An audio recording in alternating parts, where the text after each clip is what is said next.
really comedy, but I was still making stuff. And then about a year later, I discovered that people were making book videos on YouTube. So I thought that would be a really good way to mix my passion and my hobby, film and books. So my favorite videos to make are like the sketch videos that I do, like how authors write and books and stuff. And I feel like I couldn't really get that across in a blog like I can in video. So that's why I like doing that. Well, I got into YouTube's doing book reviews because I first watched Chris Stuffman, movie reviewer, and I really enjoyed his reviews a whole lot. So I was kind of inspired by watching movie reviewers on YouTube, and I really liked their enthusiasm, their passion, and how they came across in their videos.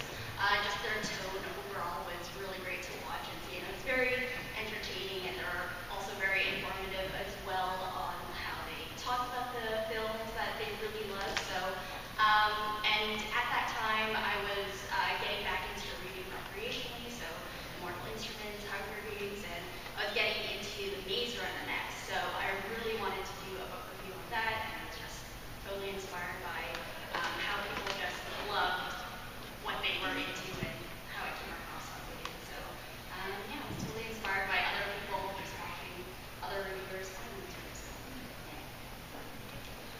Well, how do you think the internet in general has changed the reading experience and the relationship between readers and authors and publishers? For me, the internet has made reading easier. It's easier to find the great books, I find all my books on BookTube now, on the BookTubers, and when everyone's talking about a book, they're all excited about it, it's going to be good. And so now my TBR pile is huge. Before it was just I couldn't find books after Twilight, I could latch on to anything that I found. And now I have so many books to read, and you can interact with so many people instantly. None of my friends read anything that I was reading, but now there's just a whole community that's there to talk to as soon as I read something, and it's fantastic, and it's so much easier to connect with people that have read the things you read. You make you feel like not alone and wanting to discuss it. Yeah, I think that's how a lot of us got started, is we loved reading already, and we had no one in our real life who was reading the same books we were. So we started making videos and finding people all over the world, not just the country, Ariel. Yeah, you can just connect with everyone. The internet is awesome, okay? And yeah, it's great having people to talk with about things you're passionate about, which for us is books, among other things. But yeah, it's great connecting with people who love the same thing you do.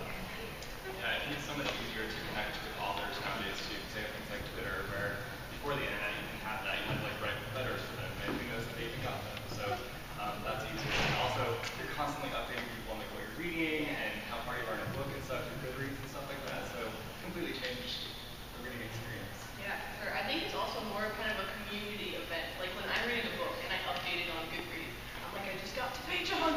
Oh my god! And everybody's responding. They're like, right, it's so crazy. And I'm like, yes, and we're experiencing it together. So I think that's really, really cool too. Yeah, and I agree with whatever it said. Yeah, before the internet with authors, they were just these mysterious people who lived in castles and walk in the sky. I mean, J.K. Rowling's still pretty much like that. For other authors, I remember the first author I met, it was super weird, but it was Beth Revis, and she wrote the Across the Universe trilogy. And when I met her, she was like, I really like your name, so I said, you should put it in your next book. And she did. But I still talk to Beth all the time now through the internet, and she watches my videos, and we tweet with authors. It's weird. I never thought I would be able to connect with authors, but the internet has definitely given us that opportunity. Out of curiosity, did you live in her book after she did it? Spoilers! You'll have to read it. Yeah, the internet has definitely made my reading experience much more wider. When I first started reading recreationally again, I was reading Vinci Code, I was really entertaining, and I got into young adults as well. And so when I started booktubing, yeah, I kept reading YA,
But if I'm not, and you just look right on the shelf, I don't even look at the title.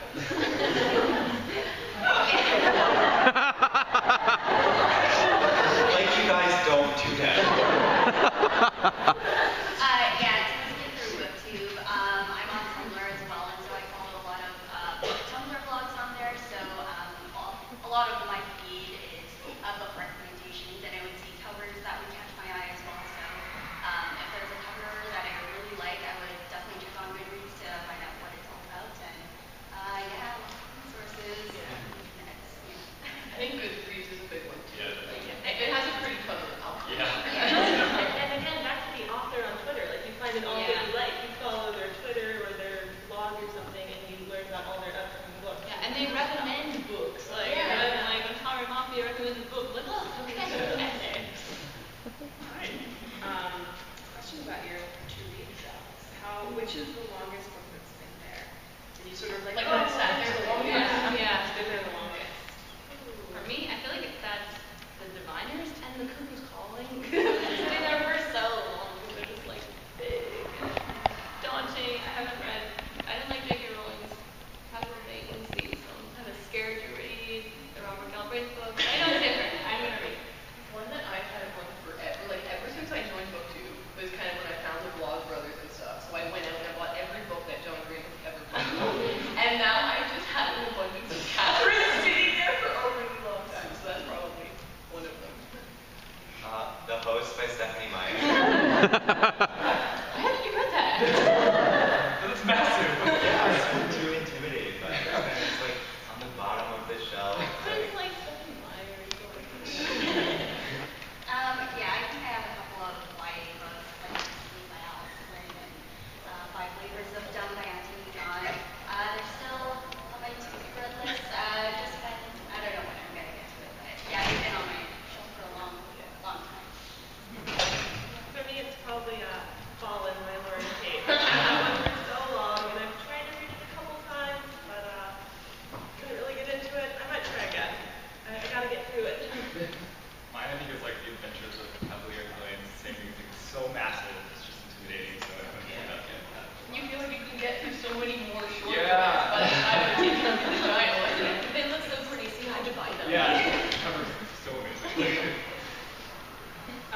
So, is it a conflict of interest to work with publishers on getting copies and reviewing their books? Not necessarily.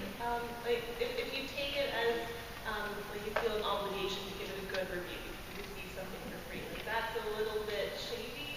But just to be honest, like they're not giving it to you for like a guaranteed positive review. They want your honest feelings because honest reviews is really how the books find their right reader. Like not every book is for every reader, and a negative review has sold me on a book before because they ranted about something that I was like, oh, I'm okay with that. I want to read that. Yeah. I like anytime I've ever accepted a book from a publisher, I'm always like, it's going to be an honest review. Like I'm not going to lie to my subscribers. Part of the reason that I have this great relationship with my viewers is because I know that they trust me and I trust them, and I don't ever want to break that. So when I accept a book, I'm always like, it's going to be an honest review. And if I don't like the book, I'm going to tell everybody because that's how I felt about it. Yeah, exactly. Like I feel like I'm friends with my subscribers. I don't want to lie to them. I'm always going to be honest in the review. I feel like it's kind of ridiculous to feel that you have to give it a good review because they're giving it to you so you can review it honestly, so you can give people, like Pat said, exactly, until it gets back to the reader that wants to read it. Like I've never agreed to do a positive review. Yeah. Like when we receive if we receive books early, we're just talking about them a few months before we'd be talking about them anyway, so other people can know like if we like them or if they want to pick it up too. Yes, like you said. But yeah, pretty much, yeah, as if you're being a credible booktuber, you have to give your honest opinion on what you feel about the books, and lying doesn't do that. So definitely be honest about it, be respectful, and just be transparent with your reviews. Our audiences are dumb. Like, They can tell when you're lying. Yeah. Taking all these books like yeah, great well, this reviews. is the best book I've ever read. Like you can tell when you're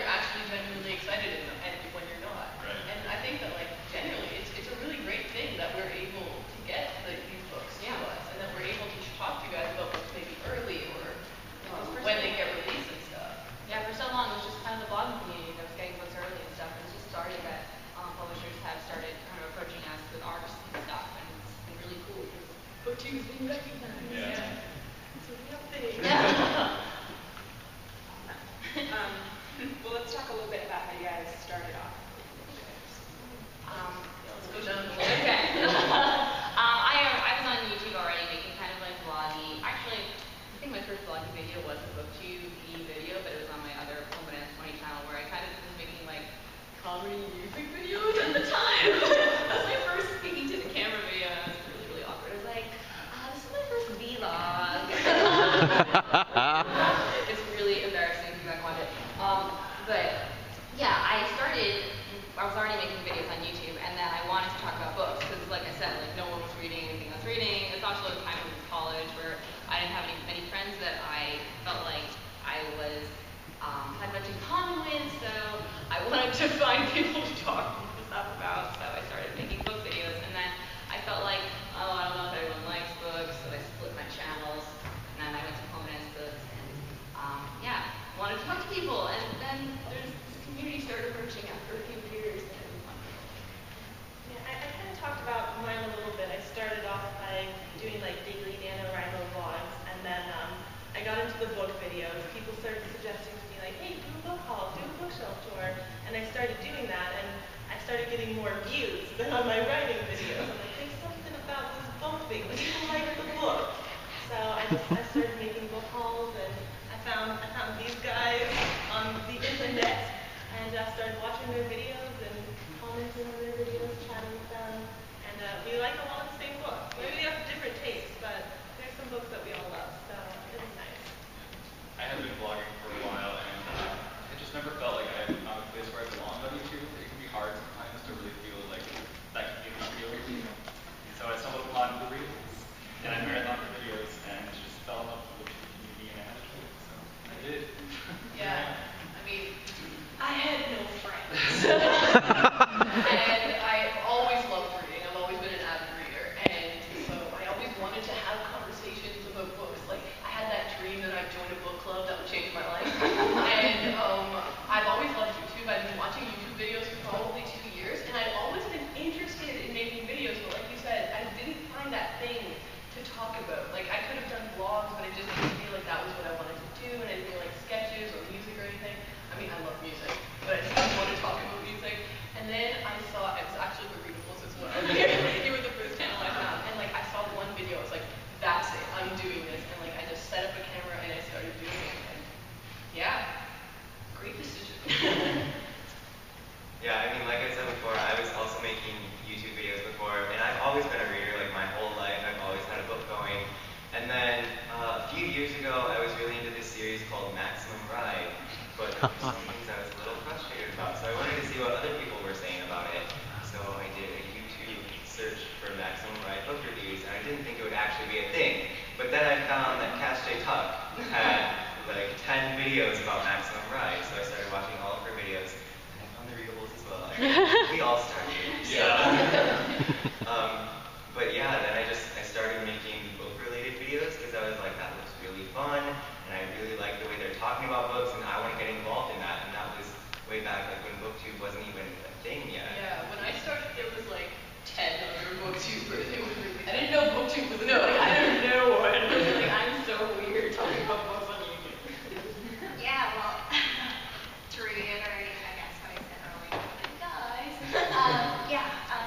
so I was inspired by, I think I was searching for the Airbender movie because I heard lots of reviews on it, and so I was interested. I really didn't know any other content other than like the front page and cat videos and all that stuff. I was just kind of, that was YouTube to me, so other content I wasn't really aware of. So when I searched out movie reviews and found these movie reviewers, I was really inspired by, like I said, their passion and their enthusiasm for books, and I really liked how animated they were, and they were just really passionate, and I thought I could do this too, but with books, because I was just starting to get into it. And so that's when I stumbled upon Why Fiction Freaks, Megan Book Addict, Exodus, Miss Book Obsessed back in 2010, and it was a smaller group back then, and it's blown up a couple of years ago, and it's been amazing watching this community grow since when I first started. But from when I first started, if you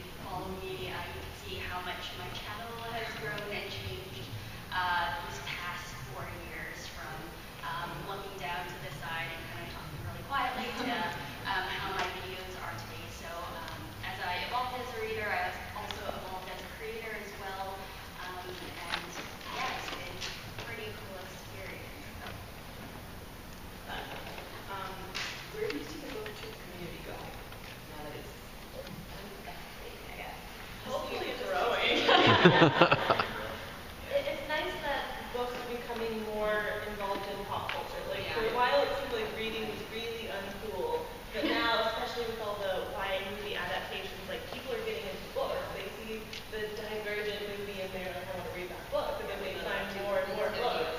Yeah. I get so many emails from people being like, everyone makes me feel so bad for reading, but I found BookTube and I found you, and you make me feel like I can be confident and talk about books in my everyday life. Aww. Yeah.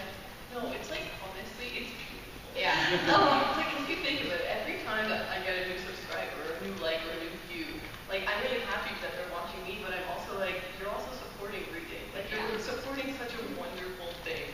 And that we're all part of that. I think it's really great. And I do think that it's going to continue to grow. I think that as more people find it, they get excited about the fact that other people are talking about books, and that it doesn't have to be like a lone thing anymore. And there's books for everyone. Like Yeah. whatever you're interested in, it's just storytelling, and it's wonderful to just find young adult or high fantasy, erotica, whatever you're into. I feel like when I was in school, like there was this kind of bad aura around reading. Like when I was reading books, like, oh, why are you reading? Like that's so stupid. You're so nerdy. And like as nerd culture has like grown back in the past few years, but I feel like the reading thing is kind of still true in schools. Like my brother thinks reading is nerdy, and Olivia thinks reading is nerdy, so that's my sister. And like stupid to do. But I think it's kind of growing into like a cool thing, which is fantastic. Yeah, and I think a big part of that also is that we're also like entertainers, right? Like we're trying to make it kind of like exciting. And when people do vlogs or they start to YouTube, they can see that, well, like this is a fun activity too. Just talking about books is really fun. And it's exciting to know you're gonna have someone to talk about it when you're done. Yeah. Like that was so fun. The first person I found was Katytastic, and so I didn't have another BookTuber that I was watching. But then I was like, oh, I can read books. I can watch someone. Yeah, it's fantastic. Yeah, they don't like to feel ashamed about reading. But even just like as the YouTube community in general has grown so much, like YouTubers are on TV now. Who's to say that in like 10 years, BookTubers won't be like on TV talking about books and BookTuber We have like an awesome PBS show. Yeah. BookTube.com. I can only imagine the community growing bigger, and I hope that as more people get into BookTube, people get into booktubing as well and talk about the books they're really interested in, and hopefully smaller niches or genres that aren't as big in the community just grow even bigger with adult fiction and fantasy, nonfiction, and all the different kinds of books that people are into. Those smaller ones will grow even more, and people can share and recommend different books they're into, and hopefully we'll all get to read all our favorite books together. So. And even just like since VidCon last year, BookTube has grown so much. Like we're interacting a lot more with publishers and authors, and we got a bunch of people to email and tweet about BookTube at VidCon, and we made this happen.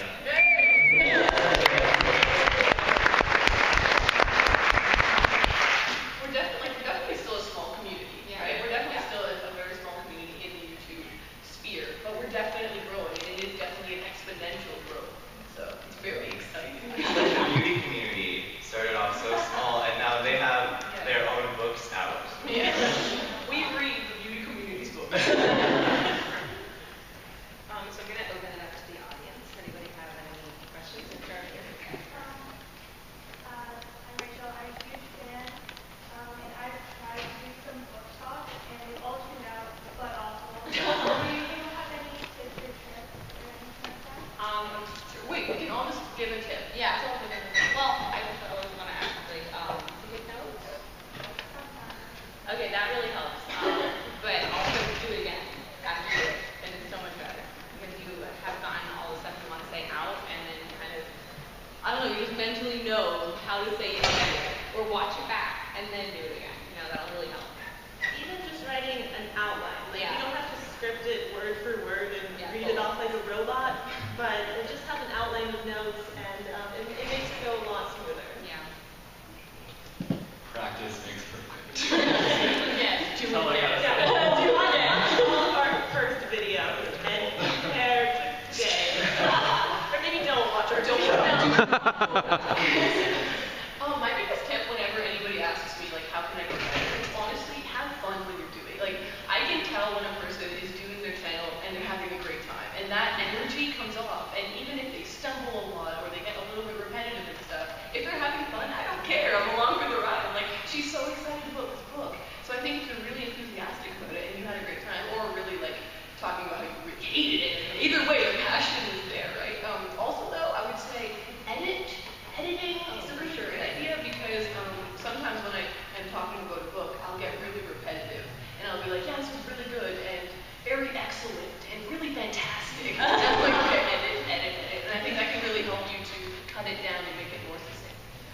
I would also say it's definitely important for book reviews at least to take notes. I mean, if I'm doing a book haul or a book tag, I'll just turn on the camera and wing it because I know what I'm going to talk about. But if it's a book review, you think the things while you're going through the book, but then you get in front of the camera and you're like, I love the characters, I love the plot, 5 stars. It was great.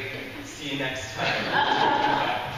So definitely, like, I take notes while I'm reading. Some people can probably just wing it, but I find that it's really helpful to get, like, articulate thoughts out, and, like, while you're reading, you're having those thoughts. So Right, just feels like when you have it. Just to contrast that, just so you get a different perspective, I don't take notes when I'm reading. Like, I will finish a book and I'll look like myself, I kind of think about it, and then when I'm planning a review, I'll be like, okay, what are the things that really stood out to me afterwards? And then I'll make my notes afterwards.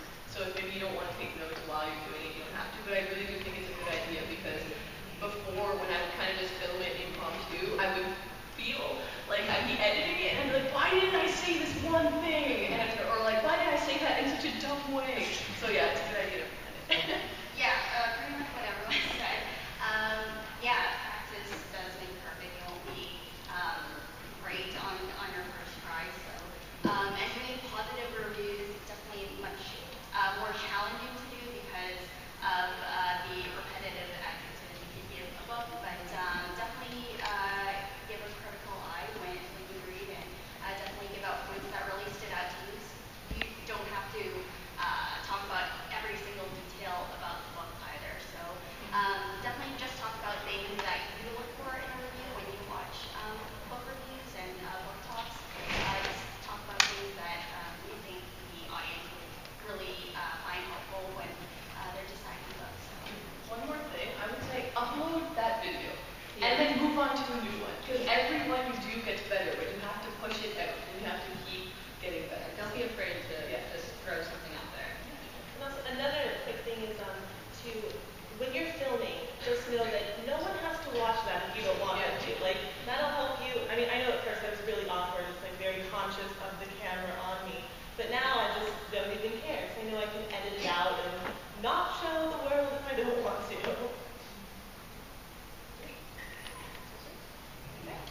Hi, I create digital interactive English language arts curriculum for middle school.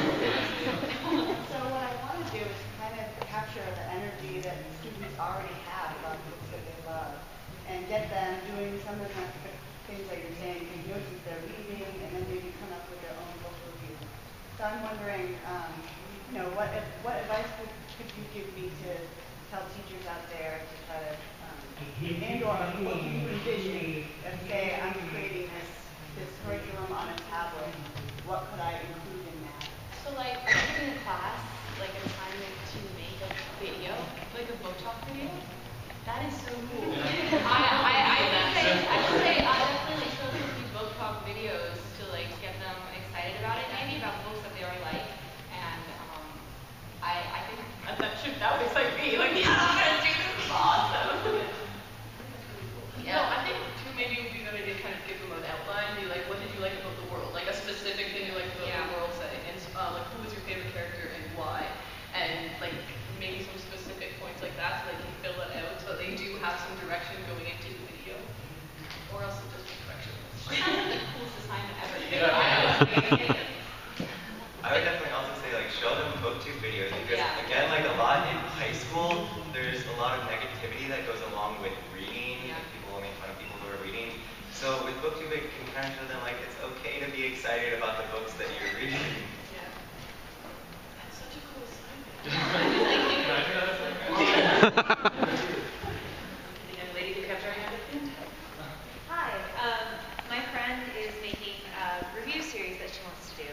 and she wants to do rubber ducky reenactments of scenes with it. Wow. And she wants to know how to properly cite that. Ooh, I'm not sure of that one. Cite as in like copyright it? Like, she wants to take the book and she wants to say, hey, it's done by this, this, and this, and she wants to know how to do that. I mean, as long as she says that it doesn't belong to her, and she says that like this is The Fault in Our Stars by John Green, this is a dramatic reading by Rubber Ducks, and as long as she credits it, it should be fine. Yeah, like, you're allowed to I agree. you're allowed to read samples. We're not lawyers, so. Yeah, She's generally doing just like, this is my interpretation of the dialogue. Yeah, no, that's I think that's equally fine, Yeah, there's like a Creative Commons, like you can have a little bit of freedom if you're reenacting or doing something like that. Especially if you're interpreting it a little differently, I think that'll be fine. Yeah. That sounds fun. Lady with the neck.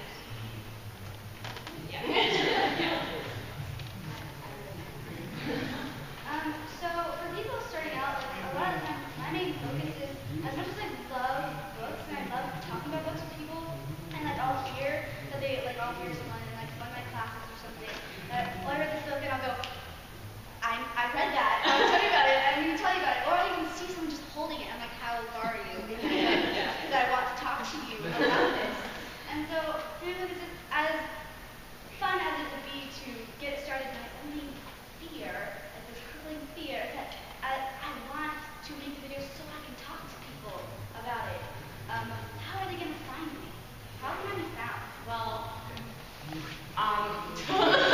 people find your reviews by just looking, they want to talk to someone about that book. They'll Google that book and the reviews will come up and they'll find them. But in the community, I think you get the interaction community and that's how people find you. You start making friends. You comment on people's videos, talk to them on Twitter, and it'll just start happening. You'll start making friends. And like you hit the like button, interact. Because a lot of people just watch YouTube videos, just kind of passively. But if you want to be found and you want to like be a part of the community, you gotta interact. And it'll start to happen. And it's really easy and it's so much fun because I've met people really, really nice that I've met in the community. Yeah, that's one good thing about the BookTube community is everyone, for the most part, is pretty welcoming and nice. And like if someone makes a BookTube introduction video, the comments aren't filled with rude things. Like you get a lot of welcome, I'm looking forward to your videos. But getting discovered is a really weird balance of like good content and just pure luck. Because there are so many people who are joining the community these days that it can be really hard to stand out. But if you read a book and you want to do a book talk on it, or maybe you just did one and you put it up, do a search and find other videos that maybe don't have a ton of views on it. Like those people are also looking for someone to connect with. So connect with them. Like you just have to reach out, comment, send messages, ask people if they want to do a read along for the next book in the series with you, and you guys can like discuss it as you're going along. Be nice. Yeah, I would say to try and do some videos that you see other people do. So for example, like do a book haul if you have some books you want to show off, because like I'm always looking for new book hauls. And so people love to look up those videos. Or if you see that a tag is really like popular right now, you can do that tag, and people will be looking for that tag and it'll show up in their sidebar. Yeah, tag other people in the tags and tell them. Yeah, if you did someone's tag, like tell them you did the tag. Yeah, it is all about interaction and like going on Twitter and talking to people on Twitter. If you do a bookshelf tour, you will automatically get subscribers. But on a different note, kind of, I think if you're wanting to get into making BookTube videos, you're probably watching other BookTubers who are inspiring you. And something I would say is, like, make sure you try to develop your own style and be authentic with what you're doing, and people will definitely gravitate towards your authenticity, I guess. Yeah, if you're really want to talk about books and really enjoy it, I think that's the main thing about it. Your opinion has value, so whether people are watching it right now or a couple months later, don't worry about who's really watching right now. Definitely focus on your content and what you have to say, because that's really really important. So and like everyone said, definitely interact with the other booktubers in the community and people that are interested in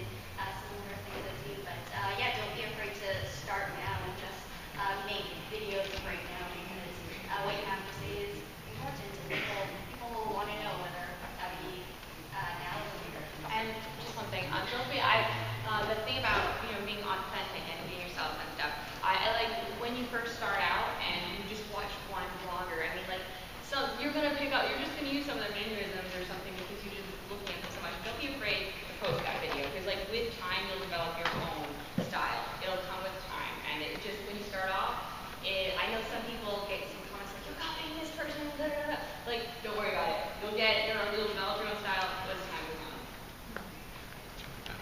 As a tag-along parent to the YouTube, I've honestly never seen a book review YouTube video. I link to Amazon. I get a ton of written reviews. I get the book review at the library. I read the LA Times book reviews. How would you be linked, or how could you get linked so that someone like me might want a shortcut to watch a video? Because I've read a zillion reviews of books in order to lead me to what I want to see, but I've never actually We all do seen this type of thing. Right? We all have our Goodreads, and we really could cross-promote on Amazon, like put our reviews, there are video reviews. I've seen Goodreads on Amazon, but I've never seen links to videos on Amazon. Are they there, or how do you find There's them? also a weird thing where when you upload a video to Amazon, they kind of own it. Yeah. There's this really weird thing in their contract once you upload a video. Yeah. So would I get the book, read some of the reviews, see if I'm more interested, and then to get to you, would I have to like open another link? Go to YouTube and search the book title. And then search the book Yeah, title. you type in The Fault in Our Stars, for example. Book review into YouTube, you'll find so much trillion book reviews. And then I'll find video reviews. Yeah, you'll find video, yeah. But I think that it's interesting, like, as we go, different publishing companies and different marketing companies like Amazon and stuff will take notice, and they'll start to post our videos kind of in other places, but I don't think we're at that stage.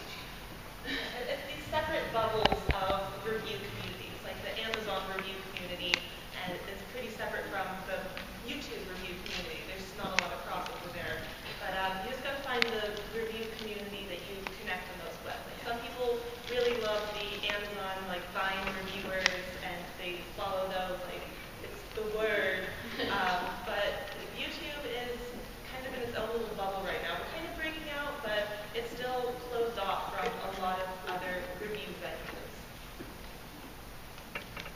I'm also really new to this. I came in from the blogging side with my brother, and he's all YouTube. But it's awesome that you guys take notes for your books. I love it.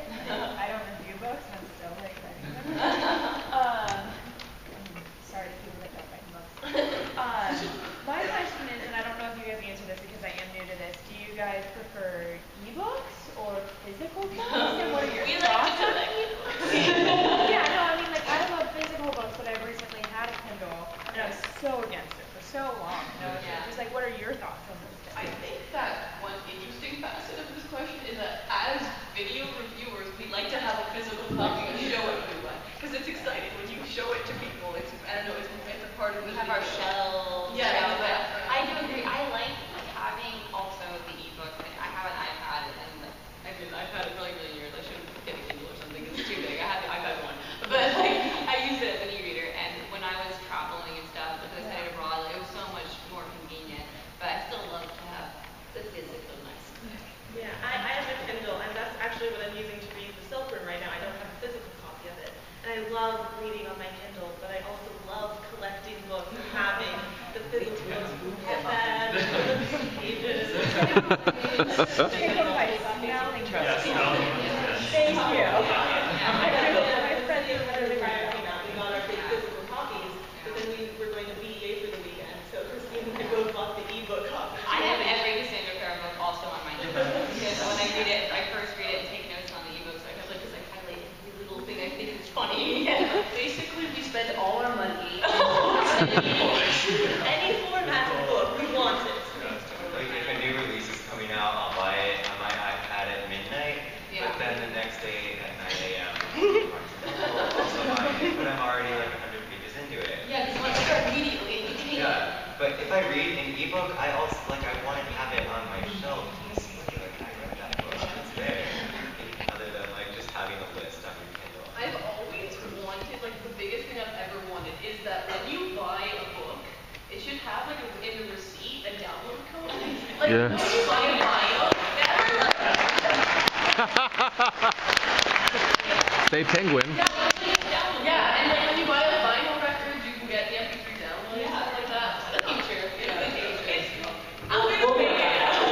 Break that. I'm writing it down. With the green, yellow, I'm really interested in making book videos as well, but what I think I'm most concerned about is how to make reviews not spoilery. Like how to make concise reviews for single books. Do what Christine does. Well, yeah, I mean, if you want to, I think it's much more fun to like talk about both angles. Like that's why I asked you to do that. But if you want to do both angles, maybe just tell people to leave. Like you're done. Spoiler session is over. Like, but I've never made one actually that doesn't have spoilers. So.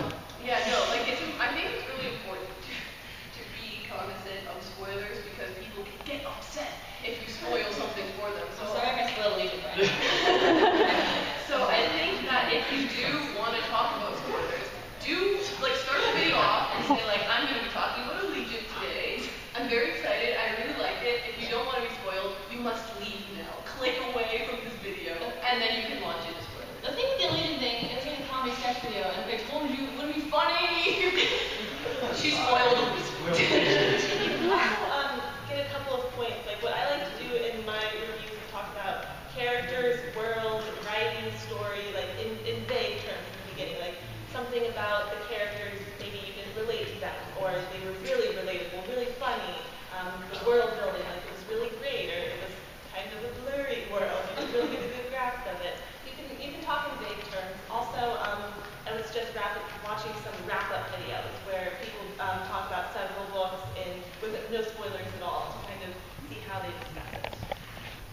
I was gonna mention like the book hauls and wrap-up videos too. Like people will quickly review it. Like I really like this book. This was really good about it because even in some of the spoiler-free book reviews, like you'll be reading it and then you'll like see some things coming at the beginning. And some people like to just completely go in blind, knowing if it's good or bad in someone's opinion. Yeah. Like without spoiling the end, you can still be spoiling certain little things. So like in my reviews, I'm vague about it, but I'll like go into the character and what I liked about it and what I related, and then that won't be as fresh for some people when they're reading the book, and I always try to warn them before I start the review. Yeah, you can always edit. If you ever slip into spoilers, you can always edit those out. But yeah, I know a lot of people want to go in blind when reading books, and so some viewers like myself will know I want to read a specific book, so I'll wait till I read the book to watch the review. But yeah, I've been incorporating spoilers in my videos or reviews as well, and just tell them to click off when I start into it. I think the big point is just warn. Yeah. And also like in the non-spoiler section, like when you're even saying like, oh, I could end this book, like it made me cry. That's a big spoiler. I like going in blind too. That's why my non-spoiler sections are like 30 seconds long because I like to just tell me what I would want to hear, which is like, I loved it. It's great. Go read it. And then Do you guys ever, do you guys ever get reading blocked? And if so, how do you deal with that? oh yeah. Reading slow. We've all kind of just had it after Sleep Friendly Fire. Yeah. Good morning. Yeah, the morning reading. Like, what I do is I just keep trying to read books until one grabs me, and since you've gone the first one, I'm actually kind of Like find something short and fast-paced, or reread an old favorite that you know you love, and like you want to get back into that world, or just start reading the first chapter. Pull out 10 books in the first chapter. Just go down the line until one hooks you, and you want to read that second chapter. Harry Potter always gets me. I can tell you, yeah, I recently Palate cleanser. I think it's interesting though because we are like all of our content. Well, I mean we have other channels and stuff, but like most of our content is about books, so we have to be reading sort of. One of the great things is that you don't necessarily have to be making book reviews. Like you can make content that doesn't actually have to do with the content of a book. So if you're doing a book tag, like some of the questions will be, what was your favorite book this year? And you can just hold up a book you've already read. So you don't have to constantly be reading to be making book content, which is really cool, I think. If you find yourself in a reading slump, I think it's okay to acknowledge you're in a slump and you can't read at the moment, and you don't have to. I don't think you have to force yourself to read if you don't feel like reading. And and you can just surf on Netflix and just do other things for that moment. But definitely don't beat yourself for not reading every day. And if you do want to get into a book, I always go into the bookstore and just browsing for several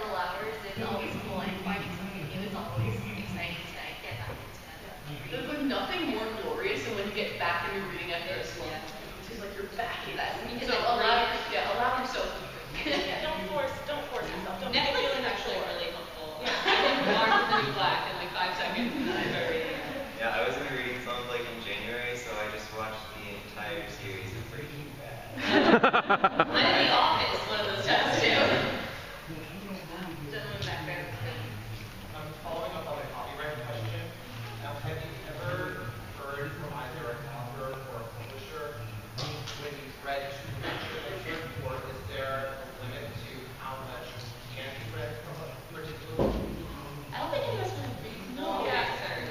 We don't really read from the books. And I know that you can share excerpts from finished copies. I know when you get an advanced reader copy, they ask you to double check and make sure that it actually says exactly what you're reading. I think as long as you quote it, like you cite your source, and you don't read like a whole chapter, like a couple paragraphs here and there to like reinforce whatever point you're making is totally okay. But again, we're not lawyers. Yeah, I know that a lot of people got in trouble for reading like 50 Shades of Grey or Really? That's like the first thing. I mean, there are certain books, like classics, are in the public domain. So, like, for certain books, you can read the whole thing if you want. You can post an audiobook version of Charles Dickens online if you want to. But, like, for newer releases, you do have to kind of look into that. And most publishers have social media, so you can probably get in touch with someone to verify how You can, like, literally, you can just tweet Penguin and ask them. And just be like, hey, how much can I read of this book? And they should get back to you. If you were only allowed to read one book for the rest of your life, I can leave this world. You can't really read the whole series. Oh my god. Deathly Hallows. Really? So much sadness. One book, your life is sad. Anybody guess mine? I can't. He's gonna read his paragraphs for me. A book. Probably Daughter of Smoke and Bone, because not necessarily the story, but Laini Taylor's writing is just so beautiful. Like I could just read it back to back to back. I want to take Little Clockwork serious, and I'm taking it, and there's nothing to do about it. That's good. I'm just gonna find the whole thing. I think that I would read Animal Farm by George. I know it's tiny, but like every time I read it, I'm just like I want to know the world. I'm like, this is genius. This is genius. Like constantly be inspired. Yeah, I would probably reread Pride and Prejudice by Jane Austen. Yeah, I read it once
just to make them feel a little more secure about what they're doing? Sure.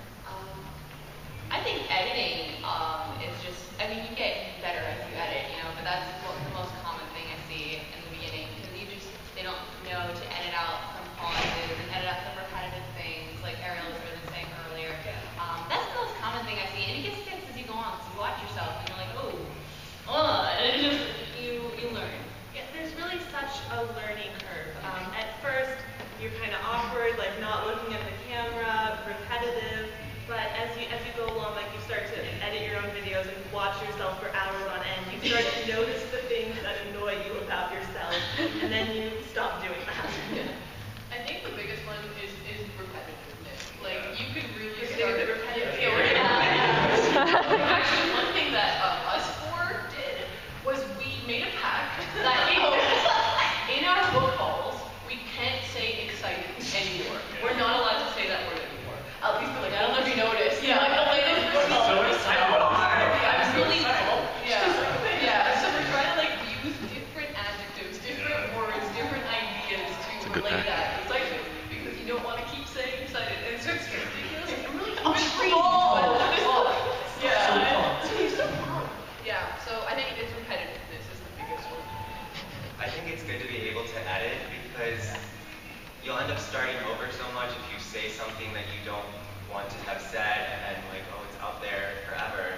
You know, like you can edit out the things that you don't want to say, or if you're watching it later and you're like, I wish I hadn't said that, you can just take it right out instead of having to refilm everything.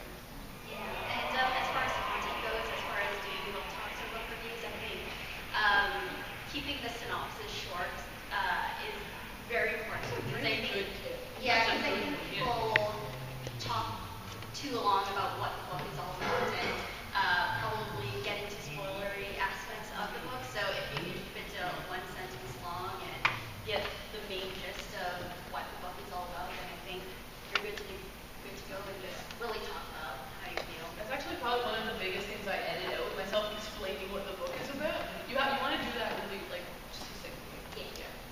That's the part that I always script. I always script the laying of the premise of the book. Yeah. And then when I talk about my opinion, that's a little more free. But I want to say exactly what it's about in the most concise manner possible. You don't even say what it's about. The cover looks really cool. It's like after I read it. So like if people really are interested, they can look up a synopsis, right? Yeah. Like you're here for my opinion on the book, but I thought about the book. If you are really interested in what it's about, good reads or They'll look up more information if it sounds interesting. I'll just like glance at it and tell them what I think it's about, because I think that's the best way to go into it blind. So I'm going to assume that you guys read a lot more books than you actually get video reviews of. So, sometimes, like, how do you decide what books to review? Like, do you say before you read it, or I'm going to read this, or after? That's a good question because it's different for everyone. Yeah, So let's go down the list. I don't. Like the books I read and the books that I review Usually, unless it's like right now, like we're reading it never while I'm on vacation, and I kind of don't want the pressure of like taking notes right now.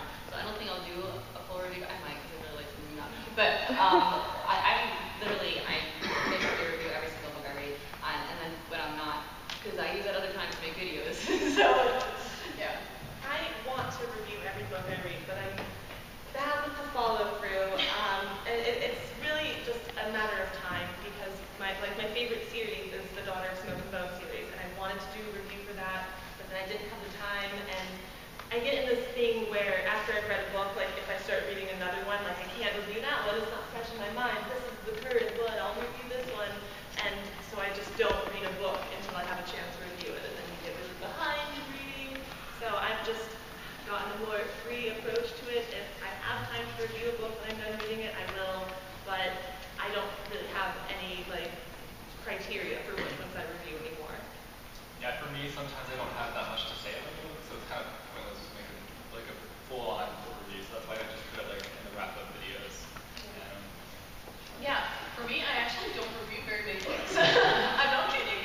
If you go to my channel, there's 2 book reviews out of the 100 videos. Yeah, I know that's weird, right? No, basically, when I read a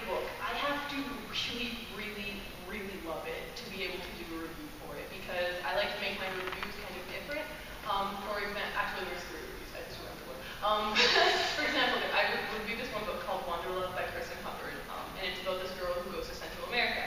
I was living in Central America for a year, and so I kind of went around and took a lot of footage of things. And so I really loved that book, and I felt really passionate about it, so I made kind of a special review for it.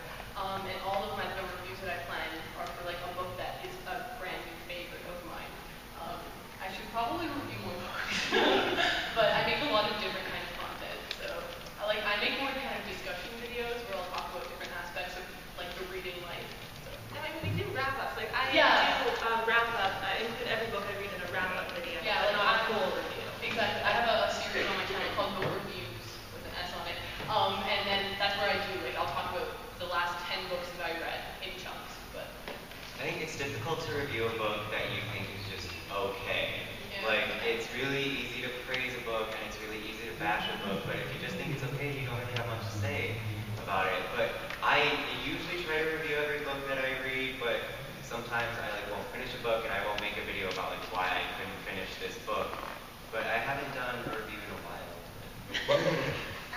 Yeah, I guess for my channel, I try to make a point to review every book that I read just because I can't purchase more books until I finish reading it and review it. So that's kind of my way to regulate my book buying. But yeah, even if I like it, if I don't like it, even if it's okay, I always usually have something to say about the characters, the plot, pacing, 1 to 5 stars kind of thing. I always want to remember what I had thought of the book, and these book reviews are mostly maybe better first impressions of how I felt about the book, because I think you really know your feelings once you reread your books more. And I definitely don't reread my books often enough. I would love to reread the books, but yeah, I think you don't really get a really solid opinion until you reread it a couple of times. But yeah, I try to review all the books I have just to more content, more yeah. videos to post. Also, I like to remember exactly what I thought when Yeah. I felt about the books. And I think a lot of people, once you show that you're reading something, people want to know how you felt about it and to talk and see. But I think I don't read as much because I will not finish the book until I know I'm going to be able to make a video and talk about it. So I go slower. It's also kind of nice when the sequel is coming out a year after the first book came out. You go watch your own video and you remember how you felt about it, what you liked. Yeah. Okay, so we have one final question. Yeah. I do a good reviews with every book that I read, and I always tend to focus on negative things, and even if I thought the book was just okay, then I have a lot to say about what I didn't like. And people are like, oh, I really like this book. Why didn't you like it? I was like, no, I liked it. I equally focusing on the positive too. Yeah. I think it's if you do have a lot of negative things to say, try to pull some positives that you did like about it and say those too. You just got to remember, because a lot of times the negative things will cloud your mind. But before you say the negatives, try to just pull out the few things that you did like, just so that it feels like there's a balance. And I think that'll make people feel a little better. Because yeah, it hurts kind of your soul when it's your favorite book and you see a book you review on it and it's really, really negative. Because it's just I turn off. I think it is important to remember though, if you do not like a book, don't be scared to do it. Yeah. Because like we mentioned earlier, I've seen reviews where a person's like, I really hated this type of artwork, and I'm like, well, I love that, so I'm buying it. So even someone's negative could be my positive kind of thing. Yeah, just balance. Yes, balance. Oh, okay. I think I have, I'm going to say both with you. There's certain books I really enjoy, but in the review it comes across more critically than the positive side. So I definitely try to talk about both positive and more critical aspects of the book. But I think that's where my star ratings come in, because I think the overall impression helps convey how I felt about the book. But yeah, I think convey both sides and If you think a book is just okay, it's really easy because you picked it up for a reason. You're probably disappointed that you didn't love it. So it's easy to focus on the negative. So at the beginning of my negative or okay reviews, I would also pick out the good things that I liked about it, and then you can focus on the things that you were disappointed about. that's fine too if they really liked it, they don't like feel like you're hating on it. Because you're not, I mean, you have the right to not like a book. But, I mean,